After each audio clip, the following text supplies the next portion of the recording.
What's up, guys? Welcome back to another edition of the Occupy Fantasy Underdog Fantasy Best Ball Drafts. I'm Chuck Silver here with Brian Jester. How we doing, Brian? What's up, Chuck? A little tired from the weekend, honestly, but glad to get back into the groove of things and talk some best ball. Yeah, we have a new contest. We got the Superflex up, Chihuahua Superflex. So if you played the last Superflex, $4 entry, 25 max. I think the prize pool's pretty flat at the top, 25K for first, and 10th place is still 2K. 235 teams make the finals, and the advancement structure is not too bad.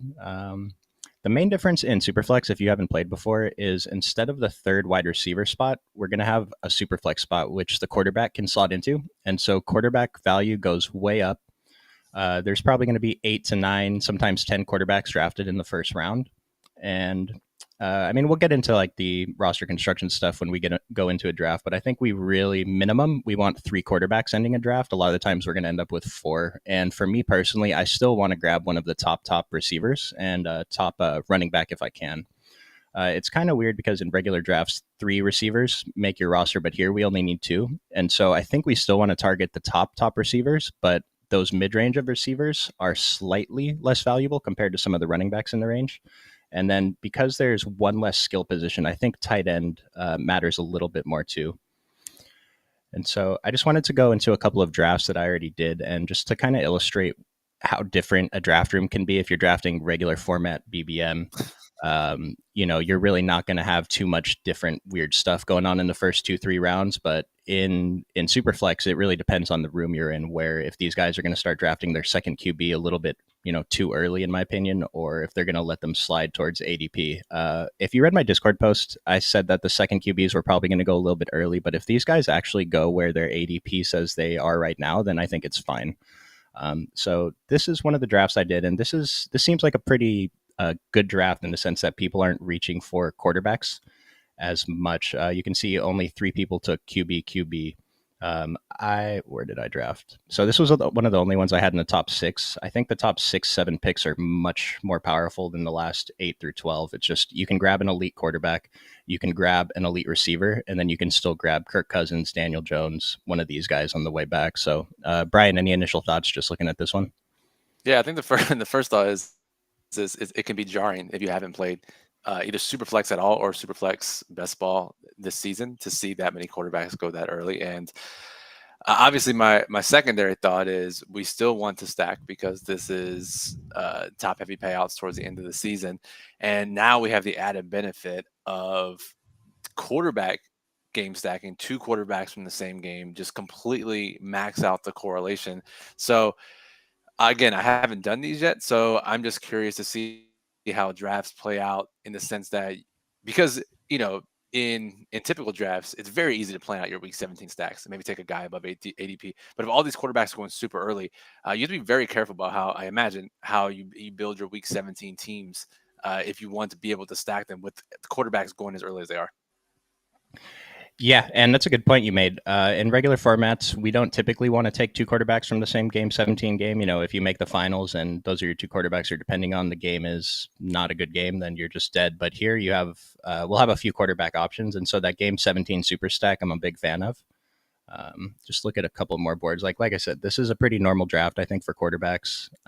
This is still pretty normal. We can see these guys are regularly going right here. And so I really think this is the best start: quarterback, wide receiver, quarterback, or if you want to go for Bijan or Austin Eckler, that seems good too.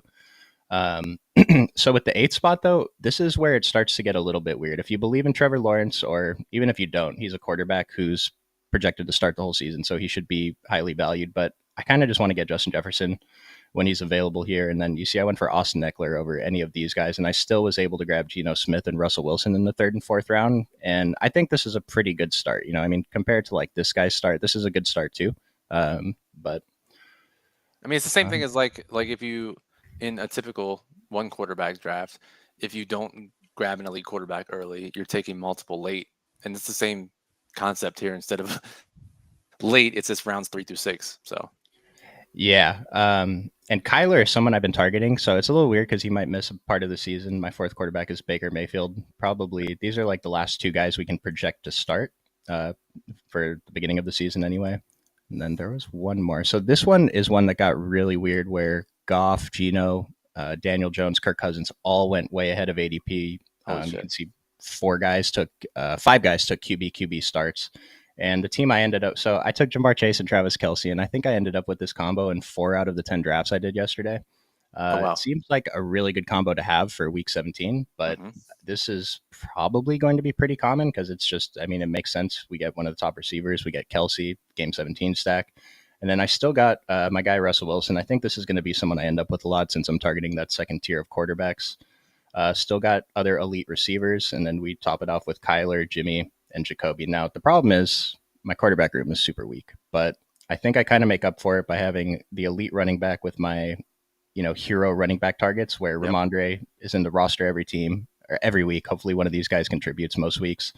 And then I'm very comfortable with my wide receiver room. I probably could have even went one less wide receiver and just went with six since we only have to play two and my top end receivers are so strong. But That was my next question because obviously we only have to start two. And as you point out in Discord, it only shows many times before the optimal roster construction as far as number of players per position, that's going to drop at wide receiver compared to your typical non-super flex drafts. It's because, like you said, you only start two, and you do start two running backs, so that's going to be a lot more balanced than the four eights, 4 9s, five eights that we're building in the non-super flex drafts. right. And so I think this is a pretty typical construction. Like the two tight ends, it depends on if you get Kelsey or Andrews, I guess, if you're going to grab that third tight end. But it's just these running backs are kind of going to get pushed down a little bit. We'll see it when we start drafting, but I think we just want to Okay. draft a little bit more from the running back position and a little bit less from wide receiver. But I think we want to spend more capital on wide receiver. Like we already hammer that when we're doing regular drafts. So should just carry over here. But I'm going to go ahead and hop in the draft if anyone wants to join us. Wait just 1 minute. Okay. All right. So looks like Let's we see. got a fresh room. All right, cool. I mean, I was trying to the Dalmatian, the 101. I've been Mm-hmm. trying to get into the draft literally all day, and it hasn't been filling. So, praying that I can get at least one in today. I got some time on my hands to get one in. But have you played any of the Dalmatians? No, because when it comes down to it, it's $101 entry, right? Yeah, I mean, I can just max the Chihuahuas or get true. 20 more entries into puppies, and so like I think I mentioned on a previous stream, I'm pretty deep into the bankroll that I plan to have for this NFL season. So I kind of gotta plan my contest pretty well, and 20 drafts versus one. Like you have a better chance of making to the finals and returning an ROI with the Dalmatian smaller contest, but Sure, sure, I sure. just want to do more drafts. Totally fair. Totally understandable. So, yeah, I mean, how many people? So you've done a few of these now. How many people actually are week 17 stacking? I imagine it's even less than the typical drafts.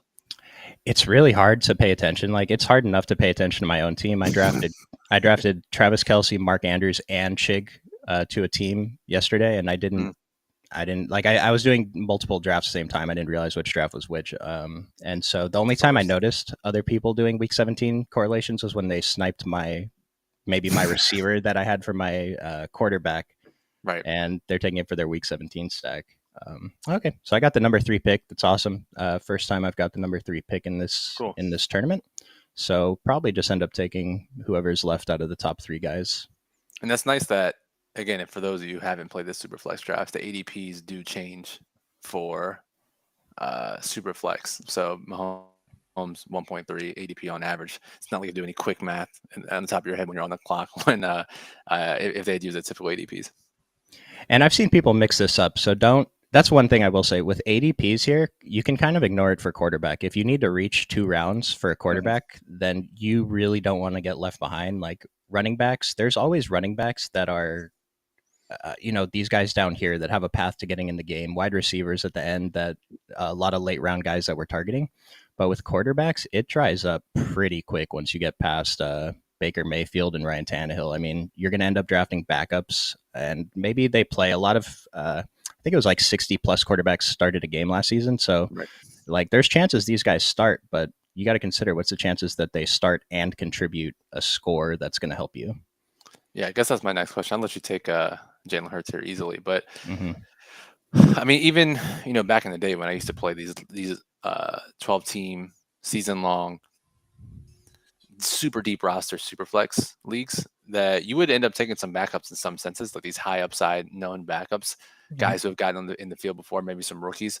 So I imagine those are the guys that we're targeting, like Will Levis, Mhm. maybe Taylor Heineke. Even I see people talking about him in Atlanta. Those types of guys. I know you mentioned Kyle Trask for Tampa Bay to me, because there are going to be some. There are guys that we're not even willing to take in regular best ball drafts because we're not even sure they're going to start for any or all of the season late. But those guys become a little bit more valuable here, and you can take some shots on them, I imagine. Yeah, one thing I was thinking about earlier is if like so I'm probably going to prefer to load up on the early receivers and running back. So basically I'm just going to be strong at every position except probably quarterback. And Right. so I'm going to be comfortable taking 5 quarterbacks if I have like this draft will be different because I have Jalen Hurts, but if I drafted down here and I skip quarterback the first couple rounds and I have like let's say 2 starters, just Russell Wilson and Jimmy, I'm definitely going to spray on 3 of the perceived backups at the end and just Totally. hope one of them starts at some point, right? Yep. They're not going to give us a ceiling score like Tom Brady and Daniel Jones in Week 17 last year both put up 35 plus. Like it's unlikely that any of the backups do that, but if one of them just gives you close to 20, then hopefully that's enough. If you have the elite guys at the other positions that can kind of carry your team. Totally. And you mentioned Russell Wilson twice already. And I have to say, I am totally on board. And I don't know if that's going to burn us, but it's such an easy stack to build. It seems like such an easy regression spot with the new coaching staff. Yeah. Yeah, I'm pretty high on Russell as like I know Chris alludes to a lot. You know, we watch this guy in Showdown every single week for some reason because he always has a primetime game, and Yeah. everyone just saw how bad he did. Yeah. But I can't imagine he does worse. So if he improves even 1%, then that's Yep. fine. And kind of like looking at the quarterbacks and the receipt, like look at the quarterbacks versus skill positions around here. You know, Travis Kelsey, Austin Eckler, Mhm. Stephon versus Tua, Richardson, Dak Prescott. And then if we scroll down to where Russell Wilson is, you know, Russell Wilson versus these receivers, like, do we really hate having Russell Wilson and one of these receivers versus True. having Anthony Richardson and one of these receivers? Or That's a like, big difference. mm-hmm. And At least I so, think. yeah, I think so too. Just it's just about finding a balance here. Let me see. So if one of the Philly receivers falls here, are you stacking? Yeah, we're gonna take AJ Brown here, and then I might go for like a Daniel Jones in the 3rd round. I'll see who's available, but I actually don't mind that QB wide receiver QB start because there's still going to be good running backs and some good receivers in this range. That Terry McLaurin, Christian Kirk, like Brandon Ayuk guys. Usually you can grab 2 of those guys around here. So, The guys you're usually targeting anyways in your regular drafts. So mm-hmm. And then I'm going like I mentioned, I really like drafting one elite running back, and then kind of not taking my second running back until the James Conner, Cam Akers range, and then just loading up on 7 running backs. Just the roster feels good with my quarterback allocation. I still have the receivers I want, and then tight end. I'm indifferent between elite or just grabbing 3 at the end. I like that. That makes a ton of sense. I mean, here you get the easiest stack possible, right? Like, and then even for the guy who picks second, they get Allen Diggs very easily. So that part's easy. I'm just curious to see now how far these stacks are being taken. So we can see this already seems like I don't know if it's sharper draft room since only 2 people went QB QB. Not saying that that's always bad. Like you can do it sometimes. I just think with these receivers, we really want to get it. So let's see. What are your thoughts here on our pick? Like, is it too much to go Devonta Smith here? Are you sacrificing other positions for the maximum correlation? I imagine you are, just because we're taking Hurts for his rushing ability. So It's a good one though. It's not really. It's pretty hard to stack them in regular best ball. mhm. Um, um, I'm gonna go with Daniel Jones to keep it simple on the first Superflex stream, just so I don't get screwed at quarterback Okay. later. Um, All right, and fair enough. like my decision to take Daniel Jones, like Garrett Wilson was probably the guy I would have taken, but I'm not very high on Garrett Wilson compared to like these receivers down here. Sure. Kirk Cousins was a consideration, but Daniel Jones rushing upside, I think probably trumps in. He was the Week 17 guy last year if Tom Brady didn't do it. So All right, fair enough, fair enough. And so Jalen Hurts week 17 versus Arizona, so potential Kyler addition, and then Daniel Jones versus the Rams, potential Matthew Stafford addition. Both guys, once again, that you're drafting heavily so far this year. So I imagine mhm. those guys you'll be targeting here in the next couple of rounds. Yeah, I think it depends on if they fall at least to ADP with those guys. Because now that I have two solid starting quarterbacks, I don't really Mm. want to reach for my fourth quarterback. I guess they're just not going to add that many points, but we do get that playoff correlation. Yeah, I mean, I guess that's true. Like, I guess typically you'll want to do that when you don't take two quarterbacks early because, like you said, how much are they adding over Hurts or Daniel Jones? Hmm. Because most of the time, those two guys are going to be in your Week 17 lineup, anyways, regardless of what their opponent does. Yeah, I might end up going with three QBs for this team, depending on when we draft the third QB. But I definitely want to try to get a couple more receivers and a running back, maybe if Okay, someone is there that we like. cool, fair enough. I mean, Daniel Jones is nice too because all of his receivers go late, basically. And that was one thing I wanted to bring up too. If you look at the ADP tracker, the movement tool at Occupy Fantasy, you see that Paris Campbell has been the biggest mover over the past week or so, which is unsurprising. The entire Giants room has moved in one direction or the other after reports came out that these three guys have been starting in OTAs. Paris Campbell's you've been used at running back. So you see Campbell, you see I think Slayton as well move up, and then you see guys like Wandale Robinson and Jalen Hyatt drop almost around. Yeah, and I've mentioned it before. Wandale Robinson was one of my biggest leans before the NFL draft in terms of like late round receivers, and now Right. there's like six because people are still talking about Sterling Shepard. So the Yeah. Giants' receiving room is a mess. Like I'm still targeting Waller a bunch. If he stays healthy, he'll be the number one. I hope. Yeah. But I mean, it's not like Paris Campbell is a beacon of health himself. So right. There's like along that Giants note though, there's so many quarterbacks where we can easily get their stack after you draft them. I mean, the Kenny best. Pickett, yeah, Kenny Pickett, you can still get Pickens and Deontay Johnson sometimes. I mean, if you get Stafford late, you can get Van Jefferson, Higby, Yeah. Kyler Murray, Rondale Moore. I mean, Carolina has three guys. Houston has a couple guys. San Francisco's the hard one with Brock Purdy. If you don't get Ayuk, then there's really is there another skill position player in San Francisco to stack? No, I mean, same with Tua too, right? Like Tua, we're taking Mhm. him early, but like if you don't get Tyreek or Waddle, then like you're not really stacking him. So I think if I imagine your exposures look similar to mine, like these guys are the guys that were heavier on just because they're so much easier to stack. And Russ Wilson is another example of that. Yep. Yep. And I saw somebody hyping up Russell Wilson as a possible QB1 overall, and I don't think that's really in the cards, but Yeah, I doubt that. hopefully we get a top 10 finish, and that'll be just great. He would need like 85 touchdown passes to be the number one quarterback. As long as half of them go to Judy, I think Yeah. we're good. I'm still not convinced, by the way, that Judy should be taken, what, 4 rounds ahead of Cortland Sutton. But It seems weird. I'm pretty sure Cortland Sutton went earlier than Judy last year, and then yeah, it's just burned in people's mind. There's a few players like Russell Wilson. We all, like I yeah, said, we drafted him last year. He didn't do well. We watched him do poorly. So this is yeah. pretty funny if we can somehow get Devonta Smith to I was last thinking that's, four more picks. I know. Well, he said his name out loud, so it's not possible now, but I messed up. Like T. yeah. Higgins, Ramondre Stevenson. All right, at least Ramondre went. But like Jordan Love over. I talk about Yeah, come on. the second tier receivers, but I mean, all right. Well, we somehow That's we incredible. didn't. Yeah, I didn't plan for. I didn't think there was any way he was making it 10 picks back now, but we are going to go for it now. Absolutely. Yeah, Uh, no brainer. You have to. this is great. Last night I saw who was it? DJ Moore. I think his ADP was like 62. I picked him at pick 80. Oh, wow. Just an example of like there's some receivers that for some reason are just gonna. I don't Plummet. know. Yeah. I'd like to see more data on this. Like, there's not as much information for people to run off of as there was for like BBM, just the Mhm, amount of entries. But exactly. So what are you thinking here next? Because I know you said you wanted to get one stud running back, but that's kind of out the window now unless you consider these next tier studs. no, I still. So even though I have two awesome receivers, like they're on the same team, right? And so Yeah. I still wanna. I'm probably gonna grab one of these receivers. Who would usually be your top pick here? I mean, it's kind of tough. I think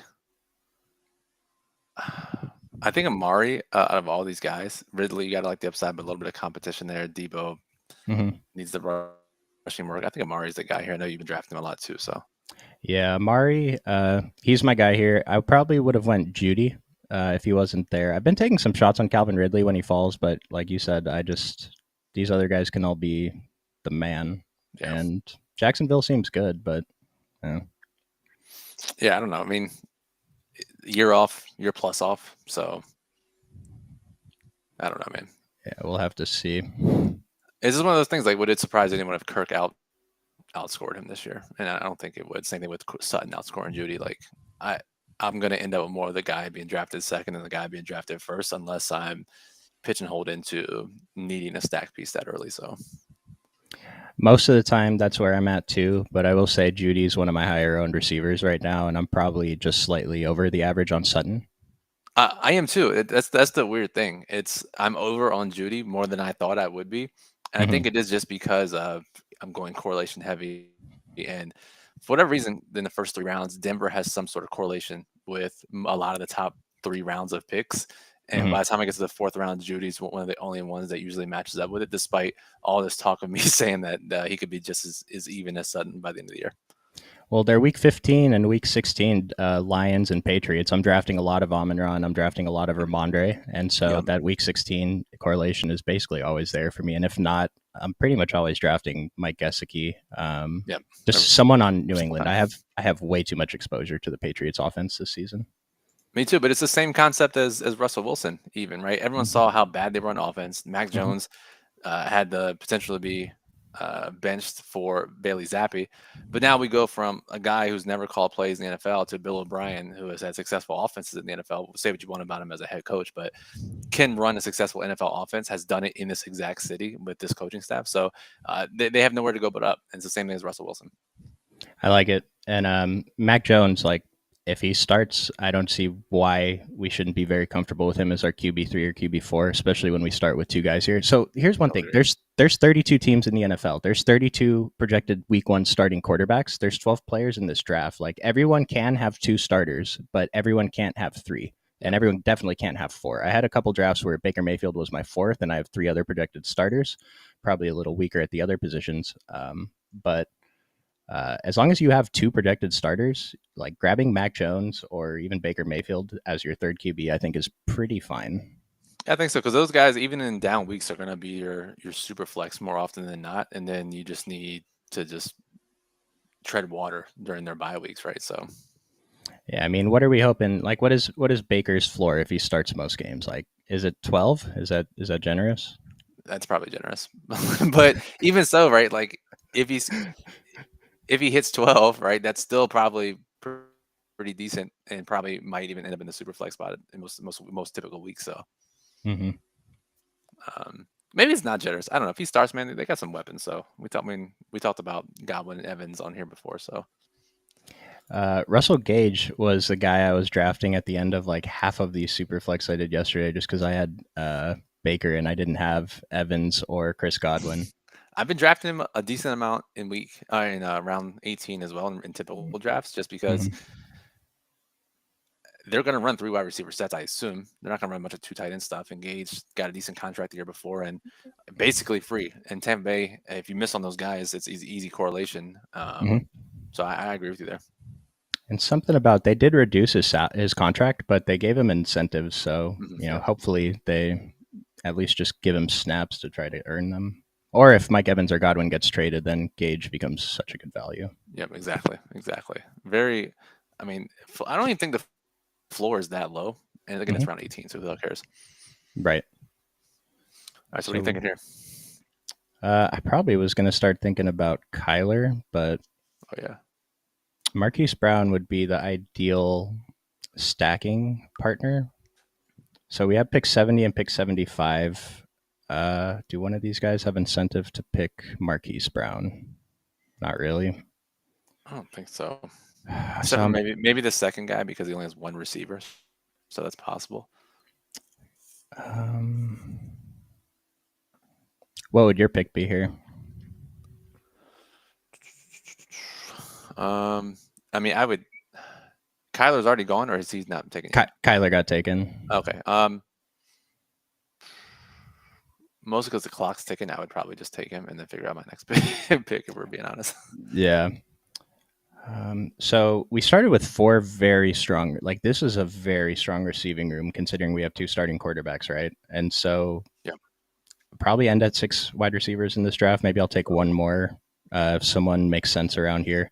But we're gonna probably start loading up on running backs here. I was looking at Joe Mixon a little bit, Agree. well, Yep. right as he goes off the board. Ah, shit. Let's see. Madison, Miles Sanders. I mean, but that's the thing. Like, I don't like, definitely don't like Miles Sanders or Mm-hmm. Pierce. They're like the dead zone running back Mm-hmm. prototypes. One thing Madison, we I could could be have talked done into was though. if like maybe if we didn't have Daniel Jones or if we really wanted to be strong at quarterback, we could have went tried to get a Ayuk with Brock Purdy. True. Which after this pick, I'll ask you about that situation in a second. Mm-hmm. Might just want to take Brock Purdy anyway. Like, you think there's a tear drop off after Brock Purdy? No, I think well they won't be there anyways. But Stroud and Mac Jones and even Ritter, I think, All right, are comparable. But all right, we're gonna wait then. Godwin, Jackson Smith, Deontay. yeah, any of those guys. But which is crazy because we talked about you don't need as many receivers in this format, but it's Yeah, just hard not to like pass them. I don't like Kittle, and it's really tough to take Madison or Miles Sanders over these receivers, Totally and agree. so Totally, like totally agree. talked about zero RB can be powerful if we hit on our hopefully James Conner. Really, yeah. Like if you leave this running back tab up, like all these guys, I'm trying to get a ton of anyways. Like Mm-hmm, Cam Akers, even Swift, we don't know his floor, but I mean, he could he be a top 12 running back if they give him the work? Sure. mm-hmm, Montgomery, we saw Jamal Williams have like 30 touchdowns last year in that role. Pacheco in a high powered offense. Rashad White, not much competition. James Conner, we've talked about together. Javante Williams, if he's healthy. So like this group here are guys I'm trying to get 2 to 3 of most of the time in my drafts mm-hmm. anyway. So it would make sense to build your zero running back teams around them too. I like it a lot. Just real quick, are you drafting Alvin Kamara? When I need some sort of New Orleans correlation, I am. He's another Okay. guy that just feels like he has to be being drafted at his floor. I don't know how much Mm-hmm. lower he could go Mm-hmm. there. So Mm-hmm. Yeah, I'm the same way. If I need a running back and he's there, correlation works, then I'm okay clicking on him. But usually I'm not. I'm clicking on a Zach Charbonnet over Kamara most of the time, and Gibson. yeah, correlation ignored. Like Charbonnet is, I think, the easiest pick in that range. So just insane upside if Walker goes down, or they actually just favor him over Walker because Walker, his success rate and all that jazz. Yeah, Charbonnet is someone I like pairing with, Smith. But you True. know that I like pairing my running backs with the QBs. Right. All right. So, anyways, I wanted to ask you about Brock Purdy. So, Mhm, yes. I haven't followed NFL news as much over the past week, just with everything going on. But I've seen that Lance's ADP has dropped, Purdy's has gone up. Has there been some sort of news that is indicating Purdy's going to be ready to start the season, or he's definitively the guy? I personally haven't seen any blurbs if it did happen. So I don't know. Okay. So then I guess the question is, what leads you to be more confident in Purdy than say Lance or even, God forbid, Sam Darnold? Uh, well, it's not the news like that anything came out recently, but there were some talks before that he was going to be that he looked good. He was going to be ready for earlier in the season, and he did well when he played. Yep. Um, and so, like Trey Lance, the guy's played as many football games as I have. Having a really tough time getting there, but Sam Darnold, I could be talked into. All right. See, Lance is the guy. I'm actually taking Lance the most. In fact, Uh-huh. that's the only San Francisco quarterback I'm taking, and I'll explain why after your next two picks here. Oh, we're going for Darren Waller. Oh Okay. man, Oh, what a decision here, Goddard or Waller. We're taking Darren Waller since we already have the two Philly guys. yeah, I think it's overkill in this format, probably. Get my top. I have my top receivers for both of my starting quarterbacks. Feeling And who pretty good. who knows? Maybe Goddard falls, but would you take? You wouldn't take back to back tight ends in this format, though, right? I don't think so. No, not on Okay. purpose. Yeah. Fair enough. All right. Got to be running back now, or you? I think I'm gonna take a running back. It just like most of the time I'm okay taking a couple of these guys, but my receiving room is very, very strong for a super flex so far through Yeah, I just nine don't think you need rounds, to. Yeah. 8 rounds. So the question is, would you go with David Montgomery or James Conner, maybe Rashad White? Um, I mean, I guess I would lean Montgomery, or I guess I would lean Connor, I guess, because of the Week 17 super stack. Yeah, that's what I was thinking a little bit too. Yeah. I don't mind it either way if we go Montgomery, but let's get that. Yeah, Let's they've get both that. been dropping, honestly, in drafts. Like, I wouldn't be shocked if one or both were available the next time you pick. So, We're 17 picks away now. So I wanted to see where's Baker going. If we can get Baker at our next pick, then that would be a pretty good way to round out our quarterback room, I think. oh yeah, he'll probably last. And then, as I say, that Trey Lance goes. So, I guess the way I'm thinking is San Francisco, unless you're actively trying to, it's pretty difficult to stack, right? If you don't end up with Yeah. Debo or Ayuk or Kittle or whatever, it's not like these Mac Jones types where you can stack them late. So if I end up needing a third quarterback in typical drafts, and like there's not much correlation, I just need an upside play. I'll take Trey Lance just because the theoretical upside is there with his legs. Whether he even Mhm. plays or not is a different question, but um, when correlation is out the window, I'm just saying who on their own down there can make it happen. And I think Lance is probably the answer, but that could very easily be wrong on that too. I don't hate it. I'm a guy, I like to lean into the uncertainty usually. Trey Lance isn't one that I'm specifically leaning into, but I do like taking those risks. That's how you give yourself good leverage in these contests. What do you think about his draft position in the Superflex contest specifically? Yeah, so what he just went right ninth round. Yeah, ninth round after, the typical starters, but still before Jimmy, Baker, Ryan Tannehill, even Brissett. I That mean, seem honestly, high? I'm taking him before those guys anyways, right? Like Okay. Garoppolo's got that whatever the hell's going on with his physical, and Mayfield may not start the whole year, and Tannehill may not start the whole year. So I don't mind it. It's kind of similar to the regular drafts, I guess. Okay, nice. I saw a comment on Twitter yesterday that was like something about, I guess I'm just taking Jacoby Myers in every draft now, and I didn't Yeah, get it until I did a draft myself, and I ended up with Jimmy Garoppolo on half the team. So yeah, yeah. That's what happens. if Um, Jimmy starts, he's fine, but is he going to start? Maybe flip a coin. Yeah, I don't know. It's just it's. I mean, there's a couple teams like Miami is the other example we talked about, but it's like if you don't get their stud like Devontae Adams or Josh Jacobs, Yeah. and you're trying to correlate with Vegas, at least Myers is like the guy that you're looking at. So I did. I actually took a couple double stacks, and I'm not sure if it's correct with Jacoby and Hunter Renfro. Maybe it's a little bit too much to have a 2 and 3. yeah, I don't know. Hmm. Just, I mean, it works out obviously if Devontae's gone, but Right, but if they run more three receiver sets, and I mean, I think if you just look at how each played on their own individual teams last year, you may think there's overlap there, but apparently mhm. they're gonna move Myers outside, so I don't hate it. Yeah, well, I have to talk myself back into Jacoby Myers. I was so in on him, and then I was so out. So I think I'm getting back. Either way, just back to our points about the San Francisco quarterbacks. For those who are watching, whichever one you do favor, even if it is Sam Darnold, we know that this is an offense that can carry a fantasy relevant quarterback because of the system. So it's okay to take shots on whoever you think it is. Yeah, yeah. Get your guys. Whatever we say on here, I don't want you to come away with my player takes. I want you to come away with the roster construction, just general Yep. drafting stuff. Like my takes are my takes, but you have your own takes. Everyone has their own takes. Kind of want to just take Ryan Tannehill, last guy that we can project to start. Um, Okay. it's not the best, but so one thing that we do benefit from taking the third round Daniel Jones over Nick Chubb or Garrett Wilson. We didn't really have to worry about quarterback in these middle rounds. Like I was interested in taking a couple of these guys, but I didn't. But it's not a disaster. We have two starting quarterbacks. We have Ryan Tannehill, who hopefully starts, and then depending how the rest of the draft goes, maybe I'll tack on one at the end, but might not be necessary with this build. Let me ask you this, and I'll ask you after this pick because I think it's important here. But going running back, Yeah. Do you know who I'm picking?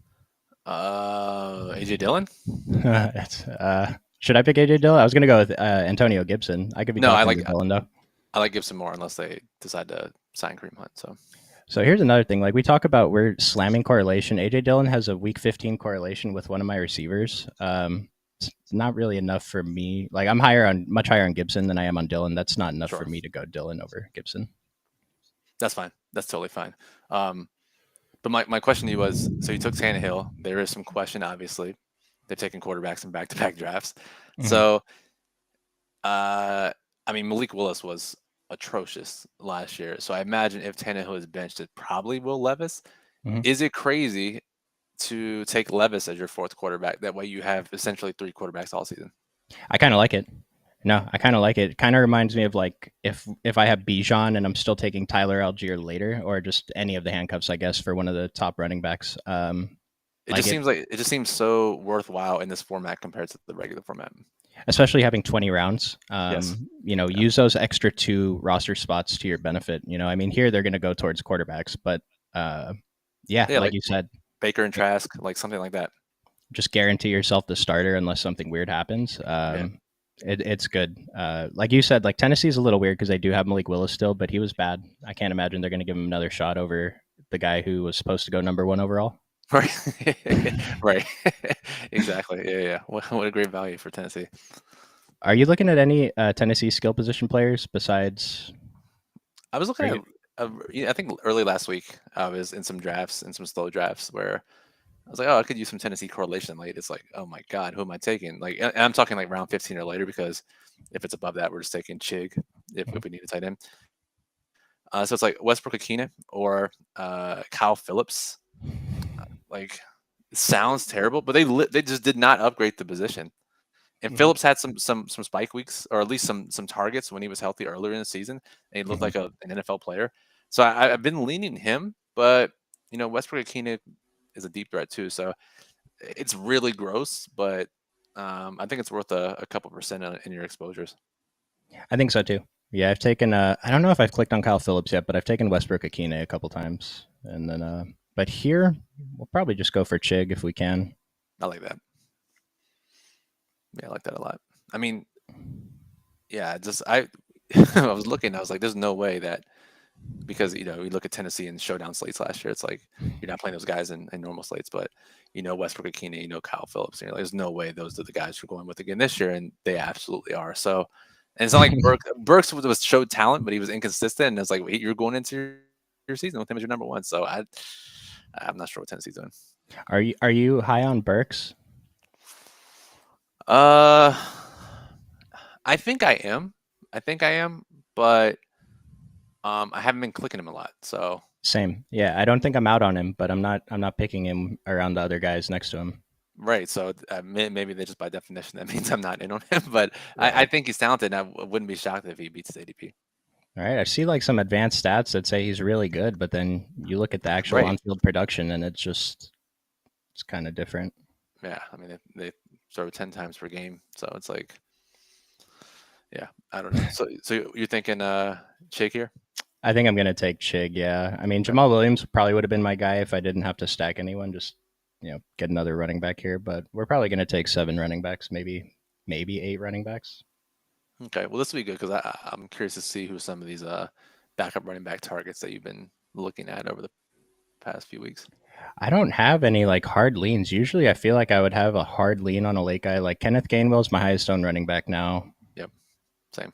I'm still okay getting to Jeff Wilson, but no one past this is like an auto click in most drafts. I kind of just mix it up so that I get different shots every time. That's how I am too. Like the round 17, 18 running backs, none super stand out to me like they do a receiver. Like Michael Carter seems reasonable, but this guy's here. And then don't forget about Brees Hall too. And I feel like they have even another Yeah. running back on the roster. Yes. I don't know who he is though. Keontae Ingram is not good at football as far as we know. Dallas guys. Like And, someone here is going to be a league winner, possibly. yeah, and that's the problem. Like a lot of these, Chase Evans is a guy that I'm interested in, by the way. He was a guy I was drafting pre-draft. I don't think I've gotten to him much after that, but yeah, he's a guy who could definitely be one that no one is picking.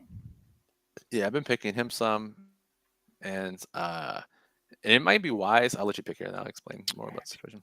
So Nico Collins is the Tennessee correlation, but we're kind of weak at running back. Are you still taking Nico Collins, or are we going with like Kendre Miller? Yeah.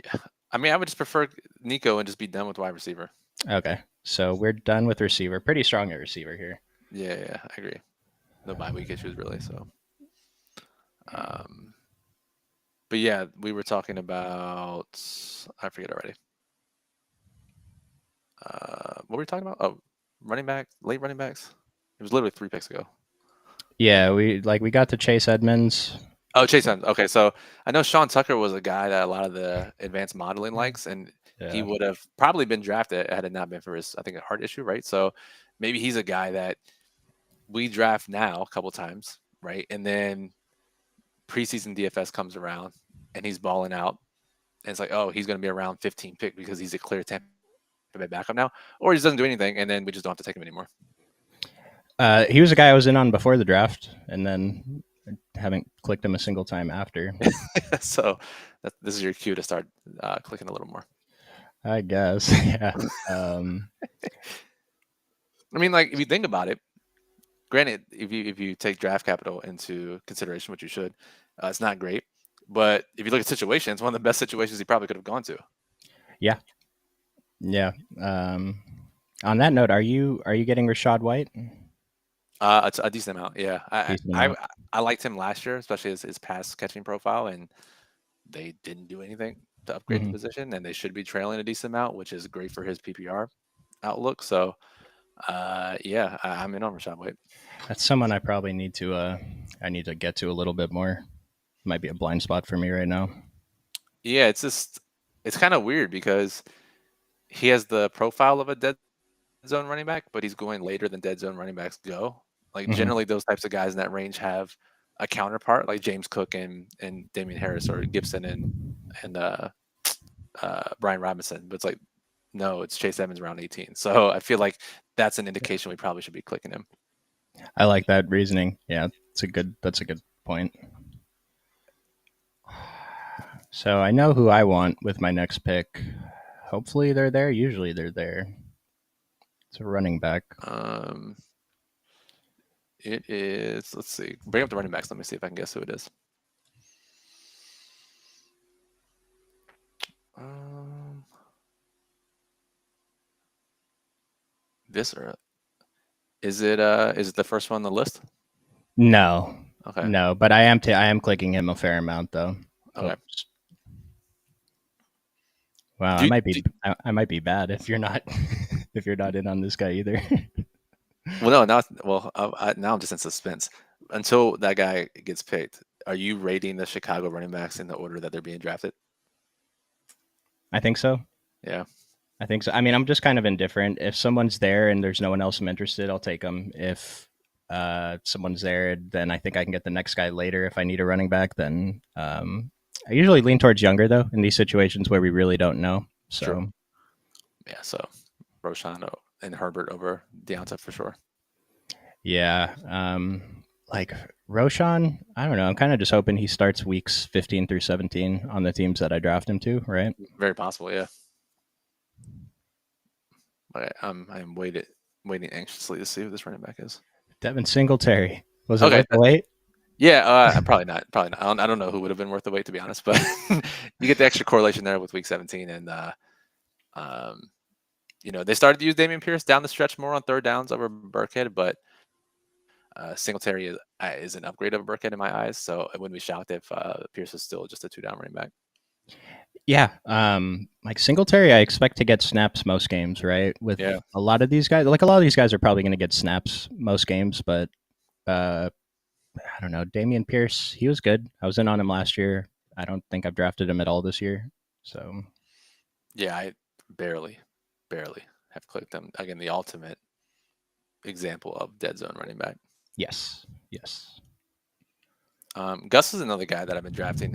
I don't feel like they're going to given his injury history, I don't think they'll give Dobbins this massive workload. yeah, I agree. I've been getting to Gus. It's like one of the last guys that feels good. Might be the last guy that feels good to click on, actually. Totally. And I've been drafting Chuba Hubbard too. I think you and I even talked about him last stream where I just don't trust Miles Sanders that much. Where, I mean, any of the go ahead and draft it. I'll bitch about Miles Sanders. I think I'll take Ty Spears. Oh, nice. Okay. Miles Sanders, I was more interested in him a couple weeks ago, but now I think someone talked me out of him. So what was the reasoning that talked you out of him? Uh, it might have been OC. Just like, Okay. why are we expecting him to get the carries he did last season? Like, expect more from the previous couple seasons in Yeah, terms of yeah, workload.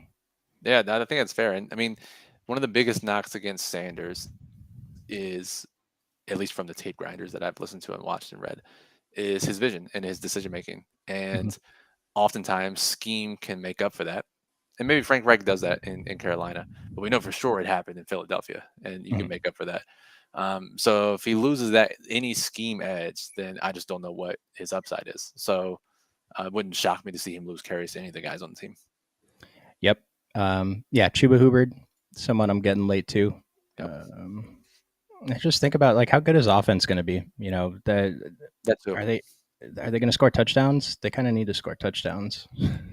Right, right, exactly. And hold on, let me see. I want to look at their depth chart for a second here on my end, and also have. I mean, they have Blackshear who looked good. Spencer Brown, like these are guys that they. I mean, Price, what were they doing last year? But these are guys that were getting playing time for them. Actually, weren't bad, and were in some showdown and some even some normal slate winning lineups. So uh, I don't think he's safe whatsoever. And again, like Pierce is the ultimate, even more so than Pierce, the example of Desmond running back. Hmm. Hmm. I think if I remember correctly, Deontay Foreman was a guy they failed to price up in DFS last season towards the end, and he did Yes, make a couple winning lineups when he put up those 15 at 5K or whatever it was. yeah, and the massive game he had against I think Atlanta, yeah, he was putting up some big numbers. So. Um, Our running back room is very weak. So I yeah, talk but about as you said, it's expected. So yeah, like I talk about zero RB. I didn't mean to go this zero RB. Like I'm okay if James Conner is my first running back. I prefer him to be my second running back, but sure, like James Conner, we're both in agreement is going way too late. So yeah, you have to. We'll just keep throwing darts here. Are you going to take Levis? I think so. Okay. What Is he is gone? All right. uh Well, we missed out on Will Levis. He went at did someone right take him? after Ty J Spears. It's interesting. Well, now we'll take Malik Willis. No. No, I'm probably Just cross your fingers down. Be right about Tannehill. we could take Trask, but the problem with Trask is he ended up being my second highest exposed quarterback in the last Superflex contest. Ryan Tannehill was number one, so Good lord. Okay. Well, just ride into it. uh-huh. Just lean into it and take Trask again. We're gonna go for it. We did get Godwin, so we do have that Yeah, correlation. We exactly. have and we have the week 17 correlation too. So Yeah, I think you have to.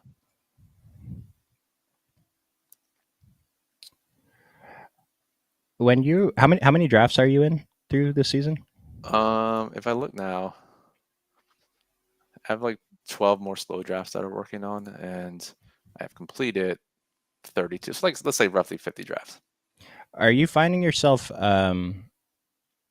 like how many guys do you have above like 25 and 30%? Are you trying to balance it out already, or are you still just taking your guys every time that you can? Uh, in to start each new iteration of a draft, like a puppy or chihuahua, whatever. I'll take my guys first, then we balance it out a little more. Right now, my highest guys are 23% out of 32. Again, the other 12 or 15 haven't completed yet. The top two are Gasicki and Kenneth Gainwell, who we mentioned. So, Let's go. yeah, I'm not super high on any one guy just right now. Okay. Okay. That's kind of how I am. I don't have a single guy above 30. I only have like six guys above 20 last season. Maybe I had like 12 above 20 and a few above 30. And I don't know if it's a consequence of me going for that playoff correlation more than I was in past seasons. So rather than just taking my guy, I'm taking whoever, Okay, is highlighted on my spike week, right? that makes the most sense actually. We are going to take Gus Edwards. Okay, yeah, it's easy click here. We've got 3 picks left. We'll take one more tight end. Okay, Probably just two more running backs, right? Or maybe a running back and Kyle Trask. yeah, that probably makes the most sense. 1, 2, 3, 4, 5. Yeah. Oh, you got your guy Jeff Wilson too. Nice. Mm-hmm. What do you think Do about what? Mike White? I saw somebody on Twitter just talking about Mike White and Superflex. Like, is he a guy that, again, he fits the mold of not necessarily that there is a potential committee or unsure starter, but a guy that has proven success in the past that, if thrust into action due to injury, could have spike weeks in the playoffs. In the previous Superflex contest, I took Mike White a couple times Okay. with the Tua. I mean, if Tua cops a concussion this season, are they really going to let him play again at all? Right, And right. I love Tua. I definitely don't want to see that happen. But if Mike White becomes a starting quarterback, we've seen him have success in the few games that he's played. Yeah, I mean, he'd be a phenomenal pick right here, right? yeah, exactly. I mean, Tyler Huntley fits that mold too, just because of his rushing Mm-hmm. ability. Yeah. I don't know if we started. I know I asked you before the show. I don't know if we got to it here, but of these late round quarterbacks, like you, so we mentioned we are interested in these two and Tyler Huntley. Who else might we be interested in taking shots on late? Yeah, let me take a look now. I'm just gonna bring up a draft board so I have something. Let me see here. So Mike White. Uh, People are. It looked like the draft board you showed. Nick Mullins was being drafted. I'm not that interested in Nick Mullins. I think he was more of a product of the San Francisco system that we've alluded to earlier. But Mm-hmm. um, Brissett, obviously. Uh, Gardner Minshew is probably another one that fits the mold of success in Mm-hmm. and now has a system that he's played in before. And let's say Richardson gets hurt or fails. Um, Heineke we mentioned earlier, Mariota we mentioned earlier, and I think those are the guys that I'm mostly. Let me take one more look down here. Yeah, that I think those are probably the guys that I would look at the most. I like it. Yeah, I don't know if I'm gonna click on anyone below Gardner Minshew or Tyler Huntley. I got to Tyler Huntley once, but Yep. other than that, Yeah, that's fair. like I've seen Hendon Hooker go a couple times. Mitch Trubisky seems reasonable, but I'm kind of in on Kenny Pickett, so I as long as agree. he And stays healthy. Hendon Hooker is as old as we are, so Oh, is he what? he was like a late like I don't know, he's gonna be like 24 when he starts. How old is He's 25 now, and he hasn't even how, started his NFL career. how old is Stetson Bennett? He's 46. Good for him, man. For as much shit as Bennett gets about his age, he's the same age as Hendon Hooker. They're both 25. So Well, Hendon Hooker didn't he didn't win, did he? there you go. Good point. Thinking about, I did see something about Cordell Patterson running more routes this season or something, and that's something I mentioned on an earlier stream. But Yeah, interesting. I also could, saw him. It's funny because I hadn't heard much about him, and then I Googled him to see like the latest news articles and a couple like Falcons blogs mhm. for potential cut candidates in June or whatever or July, and I was like, Yeah, that's the other side of the coin. yeah. But again, he's taking him in the last round, so. Um, And I don't know if I trust any other team despite how much we hate Arthur Smith. I'm not sure that I trust another team to actually use him properly as he's been used in Atlanta. right? I mean, it took them 8 seasons to figure out Yeah, how to use him. So, yeah, it's crazy. so we did take Kyle Trask. Nice. Very comfortable with our quarterback room. Like I said, like it might be weird to take quarterback in round 3 after we go quarterback wide receiver in the first 2 rounds, but it let us be very comfortable to take our guys for a few rounds. Totally. And then we still got Ryan Tannehill as starting quarterback. Yeah, I like this draft a lot. This is one of the better ones I did. So well, let's see You're who we welcome. get here. Is CEH? Someone was talking down about CEH today. Are we taking CEH? I haven't seen whatever that piece was, but I would still take him because it's an amazing offense. So We're gonna take CEH.